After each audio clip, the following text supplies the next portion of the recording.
जय हिंद दोस्तों, एक नए वीडियो में आपका स्वागत है। देखिए, हम लोग पुरस्कार की सीरीज को डील कर रहे थे। पुरस्कार की सीरीज हम लोग पढ़ रहे थे, जिस पुरस्कार की सीरीज में हमने भारत रत्न आपको पढ़ाया हुआ है। भारत रत्न हमने पूरा का पूरा तरीके से डिस्कस कर दिया है। आज के क्लास में हम पद्म पुरस्कार के बारे में बात करेंगे। देखिए, कुछ कुछ महत्वपूर्ण अवार्ड हैं जो आपको पता होने चाहिए, कंप्लीट रूप से पता होने चाहिए। एग्जाम में क्वेश्चन बनते ही बनते उनसे हैं। तो अभी जो हमारा टॉपिक है, यह पुरस्कार की सीरीज चल रही है। पुरस्कार की सीरीज में हमने पद्म पुरस्कार पूरा अच्छे से, हमने भारत रत्न पूरा अच्छी तरीके से करा दिया कि भारत रत्न से कौन कौन से क्वेश्चन बन सकते हैं, किसको पहला किसको दूसरा। भारत रत्न पूरी अच्छी तरीके से हमने डील कर दिया है। अब हम बात कर रहे हैं पद्म पुरस्कार के बारे में। किसके बारे में बात कर रहे हैं? पद्म पुरस्कार के बारे में। तो यह जो वीडियो है टोटल डेडिकेटेड होगा पद्म पुरस्कार के बारे में। पद्म पुरस्कार के बारे में हम एकदम बेहतर ढंग से अध्ययन करेंगे और जितने भी क्वेश्चन बनने हैं उन सारे क्वेश्चन को हम देखेंगे। क्लियर? आइए शुरू करते हैं। पुरस्कार के बारे में थोड़ा सा बेसिक जानकारी ले लें, फिर आगे बढ़ते हैं। देखिए, अगर हम बात करें तो देखिए, नागरिक सम्मान की मैं बात करूं, नागरिक सम्मान की, तो दो प्रकार नागरिक सम्मान की बात करें तो देखिए, भारत का सबसे बड़ा नागरिक सम्मान देखें कि भारत का सबसे बड़ा नागरिक सम्मान जो है वह है भारत रत्न। कौन सा है? भारत रत्न। यानी कि नागरिक यानी कि समाज के क्षेत्र में देश के लिए जो सबसे बड़ा पुरस्कार है, सबसे बड़ा पुरस्कार है, वह कौन सा है? भारत रत्न। सबसे बड़ा सम्मान या सबसे बड़ा नागरिक पुरस्कार कौन सा है? भारत रत्न। दूसरे नंबर पर आता है पद्म पुरस्कार। पद्म पुरस्कार दूसरे नंबर पर आता है पद्म पुरस्कार। यह पद्म पुरस्कार जो है, इसमें कुल 3 प्रकार के पुरस्कार आते हैं बच्चा। इस पद्म पुरस्कार में कुल 3 प्रकार के पुरस्कार आते हैं। पद्म पुरस्कार में कुल 3 प्रकार के पुरस्कार आते हैं। कौन कौन से? तो देखिए, पद्म पुरस्कार में एक आता है, देखिए, पद्म विभूषण। पद्म विभूषण। दूसरा आता है पद्म भूषण, पद्म भूषण। और तीसरा आता है पद्म श्री, तीसरा आता है पद्म श्री। तो पद्म पुरस्कार जो है, इनमें कुल 3 प्रकार के पुरस्कार आते हैं। भारत का सबसे बड़ा पुरस्कार कोई पूछे तो भारत रत्न बोलेंगे। भारत के क्षेत्र में या नागरिकता के क्षेत्र में सबसे बड़ा पुरस्कार या बेहतर क्षेत्र में सबसे बड़ा पुरस्कार कौन सा है? भारत रत्न। उसके बाद नंबर आता है पद्म पुरस्कार का। पद्म पुरस्कार यानी कि दूसरा सबसे बड़ा पुरस्कार है पद्म विभूषण। उसके बाद आता है पद्म भूषण और उसके बाद आता है पद्म श्री। तो हम यूं कह सकते हैं यूं कह सकते हैं कि भारत का सबसे बड़ा पुरस्कार है भारत रत्न। दूसरे नंबर पर आता है पद्म विभूषण। दूसरा सबसे बड़ा पुरस्कार है पद्म विभूषण। तीसरा सबसे बड़ा पुरस्कार है पद्म भूषण, पद्म भूषण। और चौथा सबसे बड़ा पुरस्कार है पद्म श्री। चौथा सबसे बड़ा पुरस्कार है पद्म श्री। तो ये पूरी की पूरी बातें आपको पता हो गई होगी कि भारत का सबसे बड़ा पुरस्कार भारत रत्न, पद्म विभूषण, विभूषण, उसके बाद उससे कम भूषण, उसके बाद उससे एक छोटा पद्म श्री। क्लियर? देखिए, भारत नागरिकता सम्मान या सबसे समाज के क्षेत्र में सबसे बड़ा जो सम्मान है, आपको पता चल गया। 1 2 3 4। हम बात करते हैं साहित्य के क्षेत्र में सबसे बड़ा पुरस्कार। ध्यान से सुनिए, अगर हम यहां पर बात कर ले साहित्य के क्षेत्र में, साहित्य मतलब समझ रहे, कला हो गया, पद्य हो गया, गद्य हो गया, लेखन हो गया, कविता हो गया, निबंध हो गया, इसके क्षेत्र में साहित्य के क्षेत्र में सबसे बड़ा पुरस्कार, साहित्य के क्षेत्र में सबसे बड़ा पुरस्कार, सबसे बड़ा पुरस्कार मैं बात करूं तो सबसे बड़ा पुरस्कार होता है ज्ञानपीठ पुरस्कार। साहित्य के क्षेत्र में सबसे बड़ा पुरस्कार होता है ज्ञानपीठ पुरस्कार। दूसरे नंबर पर आता है साहित्य अकादमी फेलोशिप पुरस्कार, फेलोशिप पुरस्कार। तीसरे नंबर पर आता है साहित्य अकादमी पुरस्कार, साहित्य अकादमी पुरस्कार। क्लियर? तो एक बात बड़ी ध्यान से सुनिए, आमतौर पर बच्चों को पता होता है कि साहित्य के क्षेत्र का सबसे बड़ा पुरस्कार ज्ञानपीठ पुरस्कार, इतना तो पता होता है। लेकिन जो दूसरा सबसे बड़ा पुरस्कार है उसका नाम है साहित्य अकादमी फेलोशिप पुरस्कार। याद रखिएगा, साहित्य अकादमी फेलोशिप पुरस्कार। और उसके बाद आता है साहित्य अकादमी पुरस्कार, उसके बाद आता है साहित्य अकादमी पुरस्कार। तो साहित्य के क्षेत्र का सबसे बड़ा पुरस्कार ज्ञानपीठ पुरस्कार, साहित्य अकादमी फेलोशिप पुरस्कार और उसके बाद साहित्य अकादमी पुरस्कार, साहित्य अकादमी पुरस्कार। तो आज का अपना टॉपिक है बच्चा पद्म पुरस्कार। कौन सा पुरस्कार? पद्म पुरस्कार। तो इस पद्म पुरस्कार को एक एक बातों को एकदम बेहतर ढंग से पढ़ते हैं। आइए समझते हैं पद्म पुरस्कार के बारे में। लगा लेंगे हेडिंग पद्म पुरस्कार, ठीक है, लगा लेंगे हेडिंग बाबू पद्म पुरस्कार। आइए समझते हैं, देखते हैं क्या है क्या नहीं है, ठीक है। हेडिंग है आपका पद्म पुरस्कार, ठीक है। चलिए,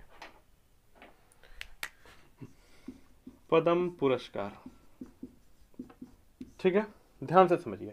इस पद्म पुरस्कार की स्थापना होती है 1954 में। कब होती है स्थापना? 1954 में।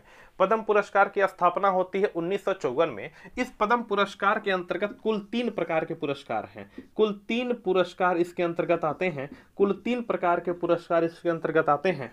पहला होता है पद्म विभूषण, पहला होता है पद्म विभूषण। इसके बाद इससे छोटा तो क्या हो जाएगा?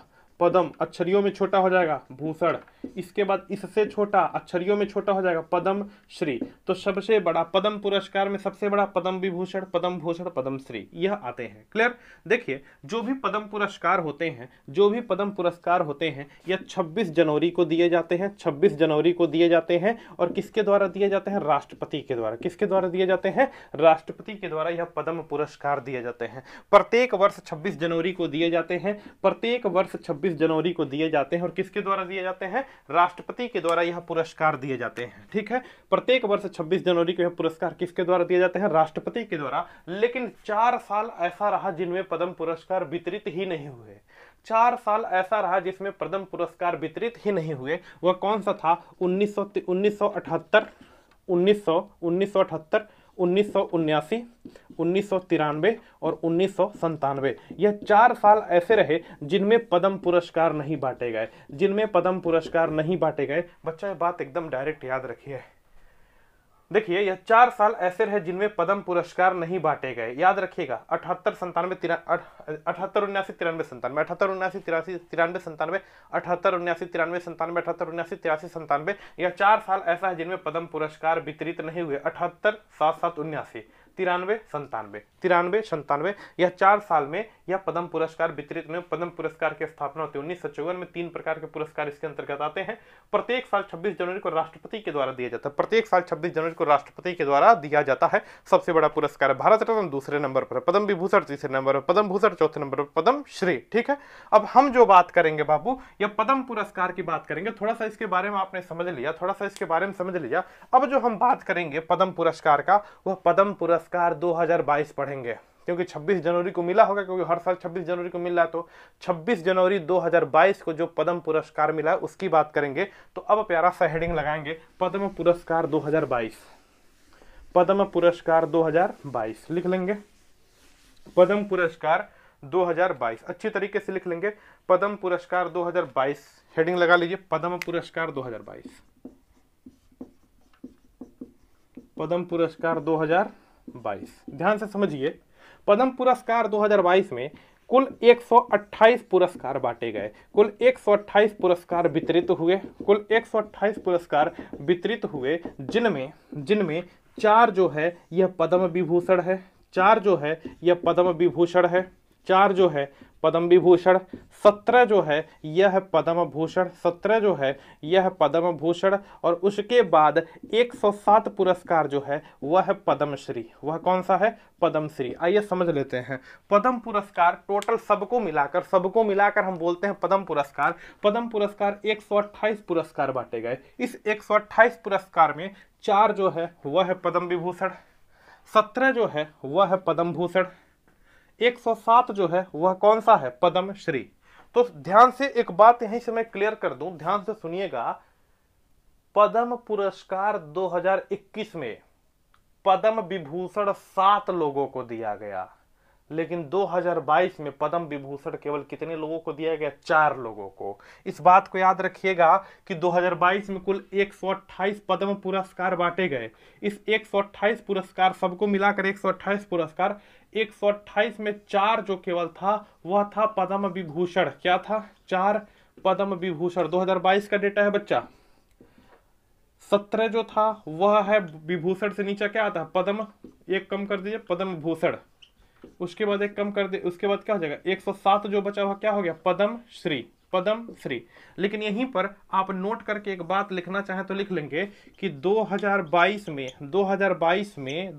में हम बात कर रहे हैं कि पद्म विभूषण जो है, पद्म विभूषण कितने लोगों को मिला सर, 4 लोगों को, केवल कितने लोगों को, 4। लेकिन एक डेटा याद रखिएगा कि 2021 में पद्म विभूषण टोटल 7 लोगों को मिला। कितने लोगों को, 7 लोगों को।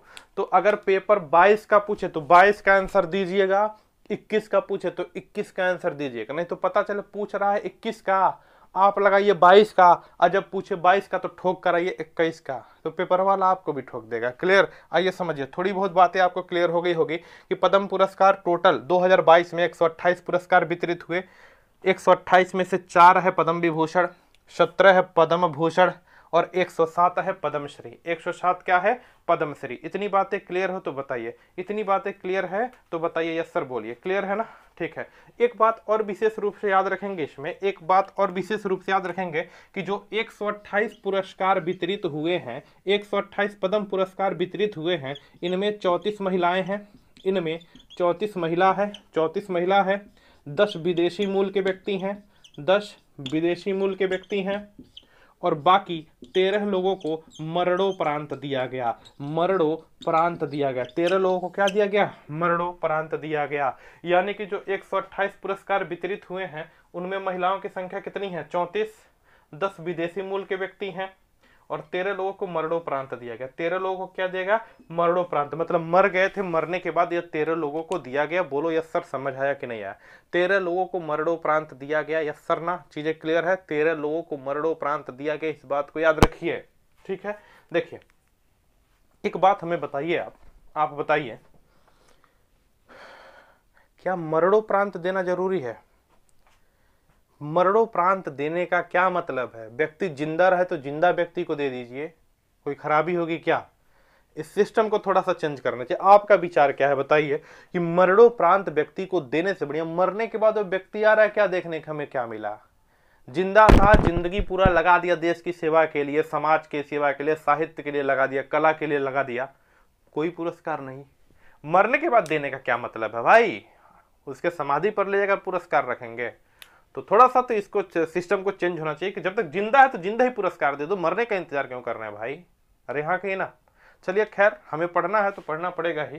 तो याद रखिएगा 128 पुरस्कार में 34 महिला, 10 विदेशी व्यक्ति और 13 को मरणोपरांत को दिया गया। ठीक है। अब इतना स्क्रीनशॉट लीजिए और उसके बाद में यह 4 व्यक्ति को बताता हूं पद्म विभूषण किनको किनको मिला है। स्क्रीनशॉट लीजिए जरा।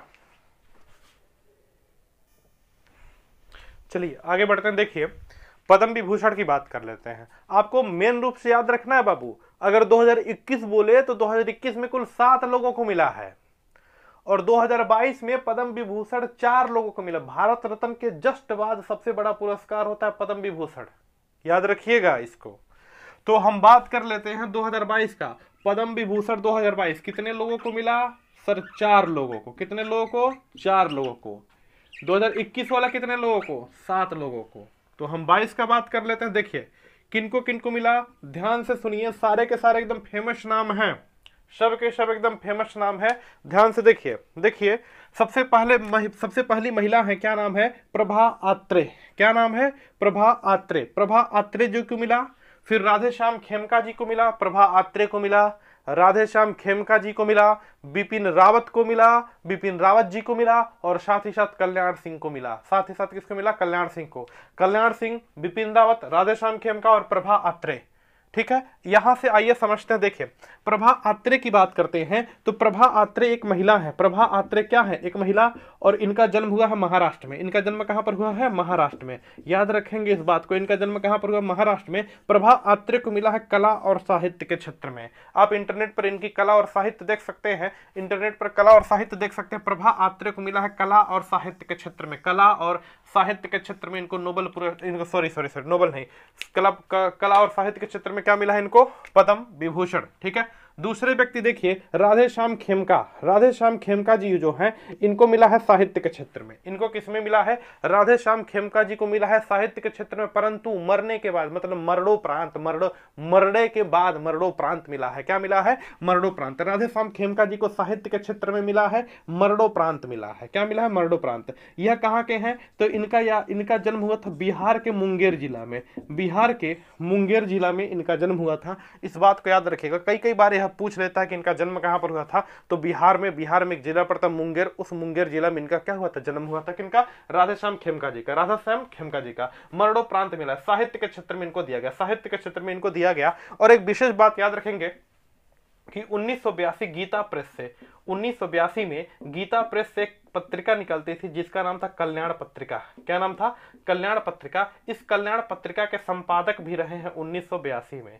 इस कल्याण पत्रिका के संपादक भी रहे हैं कौन? राधे श्याम खेमका जी 1982 में। एक बात अच्छी तरीके से याद रख लेंगे कि कल्याण पत्रिका के क्या रहे हैं? संपादक भी रहे हैं 1982 में। कल्याण पत्रिका के संपादक भी रहे क्या? 1982। मरणोपरांत इनको मिला है, जिला इनका जन्म हुआ था बिहार के मुंगेर जिला में। नेक्स्ट बात करते हैं बिपिन रावत। बाबू देश को सबसे बड़ी क्षति हुई है, देश को सबसे बड़ी क्षति हुई है बिपिन रावत जी के रूप में। देश को सबसे बड़ी क्षति हुई है बिपिन रावत जी के रूप में। यह हुआ 8 दिसंबर 2021 को। यह हुआ 8 दिसंबर 2021 को। एक देश का एक वीर जवान शहीद हो गया देश के लिए। आपको एक चीजें पता होगा, क्या था समझिए। बिपिन रावत को भी पद्म विभूषण मिला, बिपिन रावत जी को भी पद्म विभूषण मिला। इनका जन्म हुआ था उत्तराखंड, इनका जन्म हुआ था उत्तराखंड में। ध्यान से समझिए, इनका जन्म कहां पर हुआ था? उत्तराखंड में। उत्तराखंड के पौड़ी गढ़वाल जिले में इनका जन्म हुआ था। उत्तराखंड के इनका जन्म कहां पर हुआ था? उत्तराखंड के पौड़ी गढ़वाल जिले में इनका क्या हुआ था? जन्म हुआ था। और आपको पता है कि 8 दिसंबर 2021 को, यह देखिए देश के लिए सबसे बड़ी, हम देश के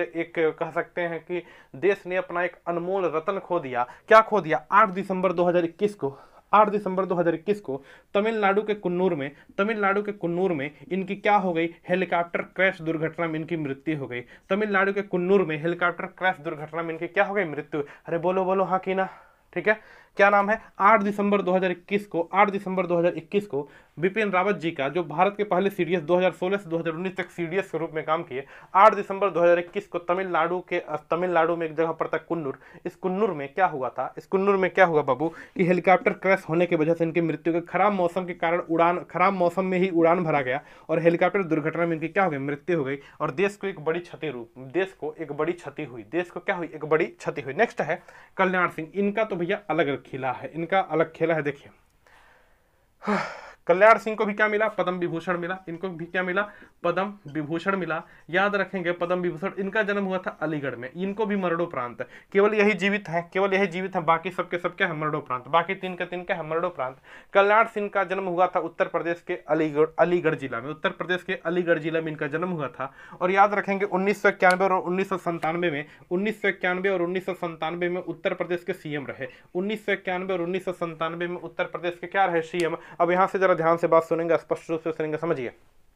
देखिए कल्याण सिंह जी को सबसे फेमस जाना जाता है यूपी बोर्ड एग्जाम के लिए। यूपी बोर्ड एग्जाम के लिए कल्याण सिंह को पूरा देश जानता है। आज के डेट में देखिए, आज के समय में भी कुछ कौन लड़का दिन भर लोहा काट रहा है, दिन भर पढ़ू नहीं रहा है, दिन भर मसल पट्टी बेच रहा है, कुछ कर रहा है, ओकर परसेंटेज आ रहा है 84%। दिन भर वॉइस चला रहा है, दिन भर बैठ के ताश खेल रहा है, पबजी पर हाथ फेंट रहा है, वो परसेंटेज 84, 83, 82, 88 ऐसे परसेंट आ रहे हैं।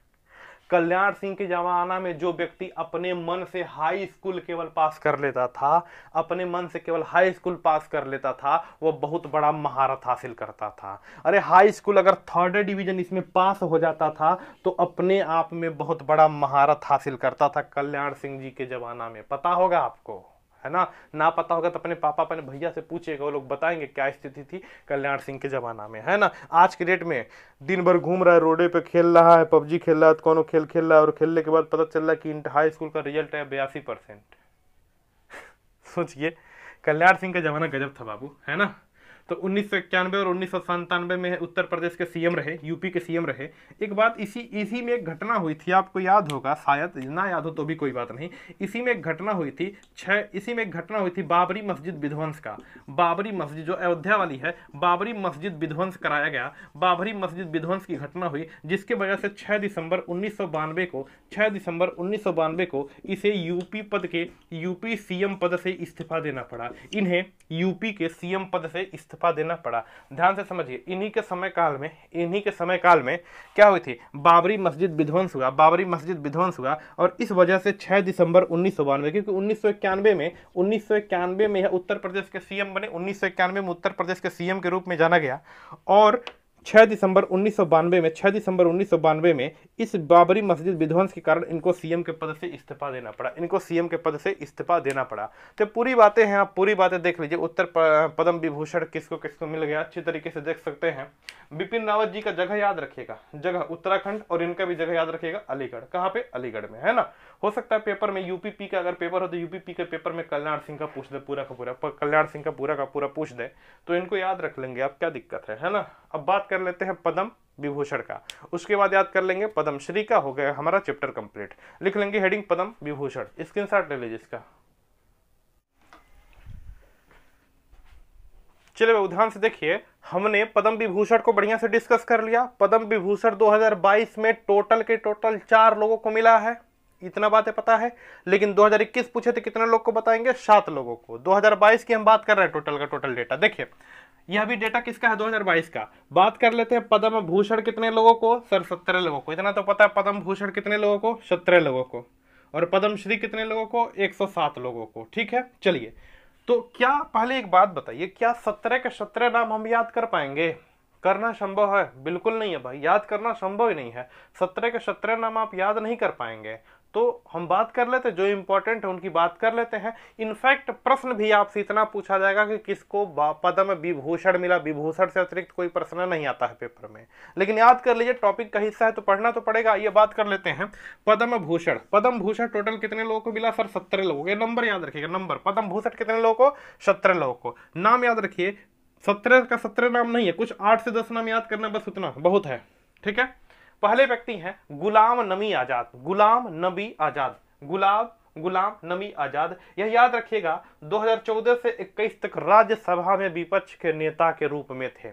गुलाम नबी आजाद 2014 से 2017 तक राज्यसभा में विपक्ष के नेता के तौर पर थे।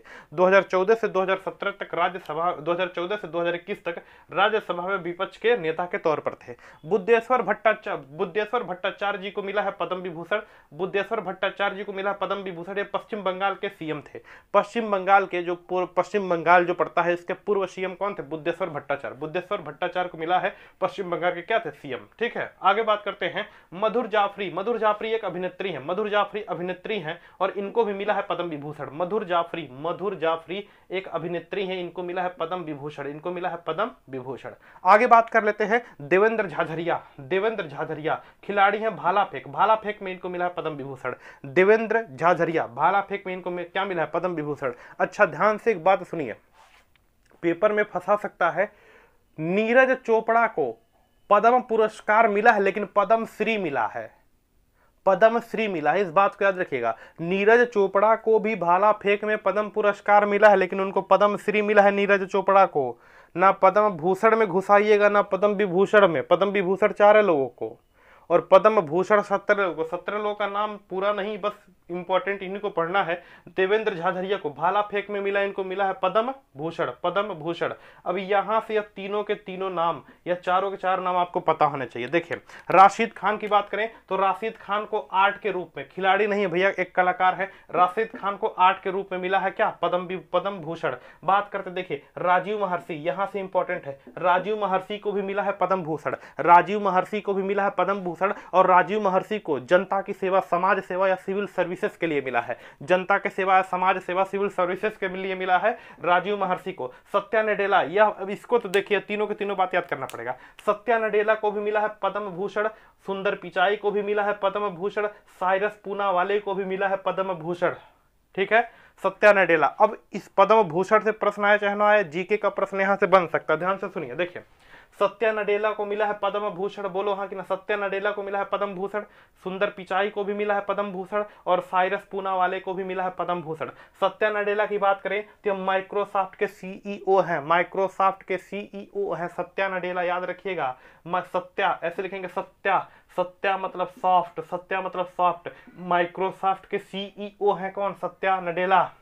सुंदर पिचाई, सुंदर पिचाई, सुंदर पिचाई, सुंदर पिचाई गूगल के सीईओ हैं, गूगल के सीईओ हैं सुंदर पिचाई, और अल्फाबेट के भी सीईओ हैं सुंदर पिचाई। गूगल बोले चाहे अल्फाबेट बोले, इनके सीईओ कौन है? सुंदर पिचाई। नेक्स्ट है साइरस पूनावाला। साइरस पूनावाला कौन है भैया? साइरस पूनावाला कौन है? तो साइरस पूनावाला कौन है? सीरम इंस्टीट्यूट इंडिया टेक के क्या है? हेड है।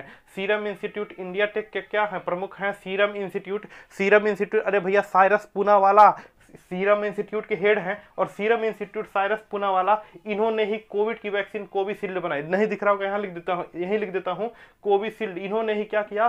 कोविशील्ड वैक्सीन बनाई है। साइरस पूनावाला ने ही क्या किया है? इसी की संस्था ने यानी कि सीरम इंस्टीट्यूट ने क्या बनाया है? कोविशील्ड। इन्होंने क्या किया? कोविशील्ड वैक्सीन बनाई है। देखो ध्यान से सुनिए, चुपचाप सुनिए। साइरस पूनावाला क्या है? साइरस पूनावाला क्या है कि सीरम इंस्टीट्यूट ऑफ इंडिया के, serum institute of India, serum institute of India के हेड हैं, और इन्हीं के नेतृत्व में कोविशील्ड वैक्सीन, यही इंस्टीट्यूट बनाया है। सीरम इंस्टीट्यूट ने कोविशील्ड वैक्सीन कोविड का बनाया है, कोविशील्ड वैक्सीन कोविड का बनाया। इतना बातें तो आपको पता होना चाहिए एग्जैक्ट रूप में। क्लियर है? चलिए नेक्स्ट बात करते हैं। इनका काम खत्म, बस इसको याद रखिएगा। राशिद खान क्या है? आर्ट है, खिलाड़ी मत समझ लीजिएगा, स्पिनर खिलाड़ी मत समझ लीजिएगा। राशिद खान एक आर्ट है, कलाकार है। ठीक, नेक्स्ट राजीव महर्षि को समाज सेवा के रूप में, सत्या नडेला माइक्रोसॉफ्ट के सीईओ हैं, इनको भी मिला। सुंदर पिचाई गूगल और अल्फाबेट के सीईओ हैं, इनको मिला। साइरस पूनावाला क्या है? सीरम इंस्टीट्यूट के हेड है, सीरम इंस्टीट्यूट के हेड है, और यही सीरम इंस्टीट्यूट ने कोविशील्ड बनाई। इसी सीरम ने क्या बनाई? कोविशील्ड बनाई है। तो बातें आपको पता होना चाहिए। गुलाम नबी आजाद 2014 से 2021 तक, मोदी जी जब से आए और अब तक 2014 से 2021 तक क्या थे? राज्यसभा विपक्ष के नेता। राज्यसभा विपक्ष के नेता मधुर जाफरी एक अभिनेत्री हैं। बुद्धेश्वर भट्टाचार्य पश्चिम बंगाल के सीएम है, पश्चिम बंगाल के सीएम थे, हैं नहीं। देवेंद्र झाझरिया को मिला भाला फेंक के रूप में। राशिद खान, ये सब चीजें आपको पता हो गई। अच्छा बाबू, भाला फेंक में कहीं भाला फेंकते फेंकते फेंका मत जाइएगा, ठीक है? भाला फेंक में आपका एक का नाम पता होता, नीरज चोपड़ा, और नीरज चोपड़ा से अगर प्रश्न बनेगा तो यही पूछेगा कि इनको क्या मिला है? तो पद्मश्री मिला है। इनको क्या मिला है? पद्मश्री मिला है। क्लियर? पद्मश्री, ना पद्म विभूषण ना पद्म भूषण, मिला क्या है इनको? पद्मश्री। पद्मश्री पाने वाले 107 लोग हैं। क्या 107 लोगों का नाम याद कर पाएंगे? उससे बढ़िया हम छोड़ दे प्रश्न को? नहीं भाई, क्यों छोड़ेंगे? जो इंपॉर्टेंट है उसको याद रख लीजिए। 107 लोगों को मिला है पद्मश्री। कौन है? सुमित अंतिल। क्या है? सुमित अंतिल। सुमित अंतिल क्या है? भाला फेंकते हैं, भाला फेंक खिलाड़ी हैं, भाला फेंक खिलाड़ी, जेवलिन थ्रो खिलाड़ी हैं। सुमित अंतिल, सुमित अंतिल क्या है? भाला फेंक में मिला है। प्रमोद भगत, प्रमोद भगत को बैडमिंटन में मिला है। प्रमोद भगत को किस में मिला है? बैडमिंटन में। और यहाँ पर आ गए आपके नीरज चोपड़ा। इन्हीं से बस आप परिचित हैं, बाकी और कोनो भाला फेंके कोनो को पता ही नहीं है ना? आप किससे परिचित है? नीरज चोपड़ा जी से। तो और भी लोग हैं, और भी लोगों का नाम याद रखिए। सुमित अंतिल है, यहाँ पर झाझरिया महोदय हैं, सबके सब भाला फेंक के खिलाड़ी हैं। नीरज चोपड़ा, नीरज चोपड़ा को याद रख लीजिएगा, पेपर में आ सकता है, क्योंकि इन्होंने टोक्यो ओलंपिक में गोल्ड मेडल दिलाया, गोल्ड मेडल दिलाया। नीरज चोपड़ा, नीरज चोपड़ा क्या है? भाला फेंकते हैं। ओनी लेखरा, ओनी लेखरा पैरा ओलंपिक है, पैरा ओलंपिक खेल खेलते हैं। पैरा ओलंपिक का मतलब दिव्यांग खिलाड़ी हैं, और पैरा ओलंपिक में शूटिंग में, शूटिंग मतलब निशानेबाजी में इन्होंने स्वर्ण पदक दिलाया। क्या दिलाया? स्वर्ण पदक दिलाया। ओनी लेखरा, ओनी लेखरा। सोनू निगम, दुनिया की आवाज, भारत पूरे विश्व को पता सोनू निगम के बारे में। इनके बारे में तो बताना ही नहीं है। सोनू निगम के बारे में आप जानते हैं। नजमा अख्तर, नजमा अख्तर साहित्य के क्षेत्र में मिला। नजमा अख्तर को साहित्य के क्षेत्र में, और राम सहाय पांडे को कला के क्षेत्र में, राम सहाय पांडे को कला के क्षेत्र में। और इस प्रकार आपका पद्म पुरस्कार पूरा का पूरा खत्म होता है। इस प्रकार आपका पद्म पुरस्कार पूरा का पूरा खत्म होता है। लेकिन कुछ और महत्वपूर्ण तथ्य यहाँ पर मैं आपको बता दूं। पद्म पुरस्कार पूरा का पूरा खत्म होता है 2022 का। अब सीधे हमें 2023 में पढ़ना है। सीधे हमें कब पढ़ना है पद्म पुरस्कार के बारे में? 2023 में। इसी को एक दो बार देख लेंगे अच्छी तरीके से, तो सीधे हमें 2023 में पढ़ना पड़ेगा, है ना? 2023 में जब 26 जनवरी को बटेगा तब फिर हमें पढ़ना पड़ेगा। एक बात बताए, कौन जरूरी है 2023 तक पढ़ना? 2023 में पढ़ना जरूरी है, पहले ही सिलेक्शन ले ले, काम बन जाएगा। भाड़ में गया, पद्म पुरस्कार मिले चाहे ना मिले, हम 2022 में सिलेक्शन लेने, तो 23 तक कौन इंतजार करेगा? जिसको देना है दीजिए, हमें क्या करना है? हाँ, हम क्या करेंगे, कोनो बढ़िया व्यक्ति को मिल गए तो 1-2 दिन स्टेटस लगा लेंगे, उससे ज्यादा क्या करेंगे। हमें 2023 वाला पढ़ना ही नहीं है, 2022 में बेहतर ढंग से पढ़ना है, बढ़िया से तैयारी करनी है, 2022 में हमारा कंप्लीट हो जाए नौकरी वोकरी, ठीक है, समझ रहे हैं ना। चलिए बाबू आगे कुछ बातें और याद कर लीजिए। देखिए क्या क्या याद कर लेना है। जैसे मान लीजिए पद्म पुरस्कार बोल दे, पद्म पुरस्कार कितने लोगों को टोटल पद्म पुरस्कार 128 वितरित हुए। इसमें 4 है पद्म विभूषण, 17 है पद्म भूषण और 107 है पद्मश्री। कब दिया जाता है, 26 जनवरी को दिया जाता है। प्रत्येक साल 26 जनवरी को कौन देता है, राष्ट्रपति देते हैं। इनकी स्थापना कब हुई थी, 1954 में। इसी 26 जनवरी को, ध्यान से सुनेंगे बच्चा, इसी 26 जनवरी को ही भारत रत्न की घोषणा होती है। इसी 26 जनवरी को भारत रत्न देने की घोषणा होती है, ध्यान से समझिए। इसी 26 जनवरी को पद्म पुरस्कार भी बंटते हैं और इसी 26 जनवरी को भारत रत्न देने की भी घोषणा होती है। तो प्रश्न पूछेगा कि 2022 में कितने लोगों को भारत रत्न देने जाने की बात कही है, तो 2022 में जीरो, आर्यभट्ट का जीरो, यानी कि 2022 में 1 को लोगों को भारत रत्न नहीं दिया जाएगा, यानी कि ना दिया जाएगा ना घोषणा हुई। तो 2022 में किसी की भी नहीं घोषणा हुई, तो क्या मिला, आर्यभट्ट का जीरो। तो 2022 में, प्रश्न सुनिए, 2022 में कितने पद्म पुरस्कार, सुनो पद्म मतलब सबको मिलाकर, 2022 में कितने पद्म पुरस्कार, 128। कितने अब इसमें पूछे, पद्म विभूषण 4, पद्म भूषण 17, पद्मश्री 107, ठीक है। आगे 2022 में कितने लोगों को भारत रत्न देने की घोषणा हुई, तो आर्यभट्ट का गोला जीरो, क्या बोलेंगे, जीरो। तो बस यही आपको बताना था। और इसका भारत रत्न का वीडियो पड़ा, जाकर देख लीजिए। उम्मीद करते हैं क्लास आपको समझ आया होगा, और ऐसे ही बने रहिए चैनल से, देखिए कितनी कितनी बेहतर जानकारी आपको मिल रही होगी, ठीक है। Thank you.